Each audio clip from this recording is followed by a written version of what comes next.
কিছু পাবেন না, বুঝলেন? বাইকে দিয়ে আসি। ম্যাডাম, এই সমস্ত বুড়ো মাল দিয়ে কি মার্কেট পাওয়া যাবে? কচি তোমার বলে আর বুঝি না দাদু, আপনার এই বয়সে আপনার নাতির বয়সে মাইলে ঘুরতে হইবে কে? পরিচিত না, চিনি না। মারলে ঘুরতে কি বললি? কত বড় সাহস! আপনি কেন এটা করলেন? আপনি কে বলছে এটা করতে? আমার মাইয়ারে যারা বলবো আমি চুপচাপ থাকবো? চলেন আপনি। হাজির কোথাকার। আমি দারোয়ানকে বলে যাচ্ছি আপনার জন্য লাঞ্চ দিয়ে যাবে। বাইরের খাবারটা আমরা কিছু খাই না।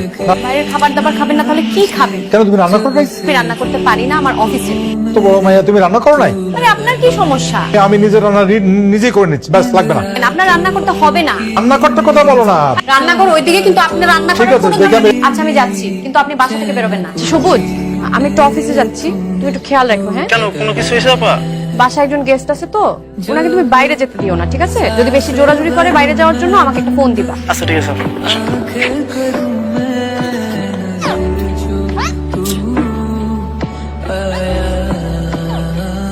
কি এত খাবার আপনি একা রান্না করেছেন? তারা ইচ্ছা করো, যাও হাত ধুয়ে আসো, ঠান্ডা হয়ে যাবে। যাও যাও, আমার কাছে তোমরা নাও। আপনি আগে খান না। আরে নাও, তোমরা নাও। আমি আপনি আর কষ্ট না। করে রান্না করেছেন। তোমাদের আব্বা আম্মা মানে আমার তো বাবাকে মনেই নেই। আমি যখন খুব ছোট, বাবা মা দুজনকেই হারিয়েছি। আরে চিনে না জানি না একটা লোক বাসায় 7 দিন থাকবে। বিপদে পড়ছে না।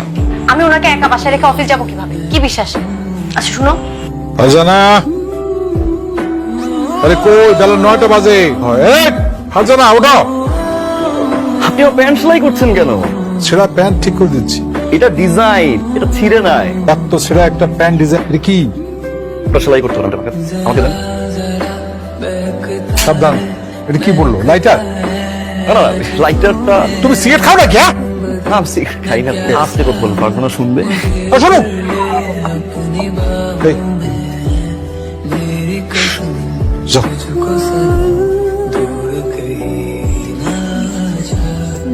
ওরে দোকানটা পুড়ে দিচ্ছে হবে।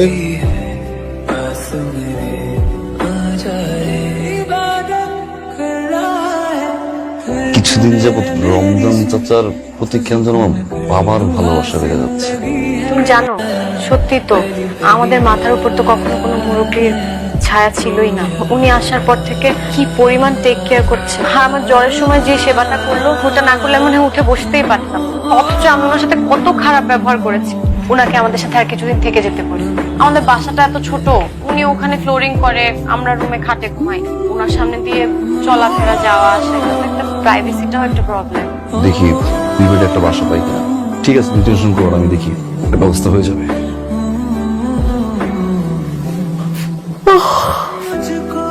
চাচা, চাচা তো নাই। নাই মানে? এটা কি চিঠি।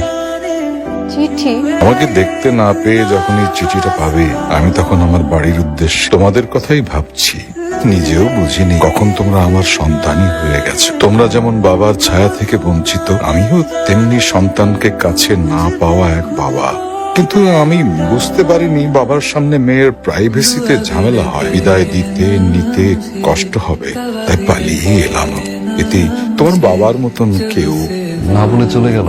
আমাদেরকে না বলে চলে গেল। এত বছর বড় বাবাকে পেয়েও হারালাম। আমরা কি ওনার সাথে খুব বেশি খারাপ ব্যবহার করেছি? প্লিজ ওনাকে নিয়ে আসো, খুঁজে নিয়ে আসো। উনি নাই, চলে গেছে। সত্যি উনি আসার পর আমি বুঝতে পেরেছি বাবার স্নেহ কি। ওনাকে নিয়ে আসো। কে তো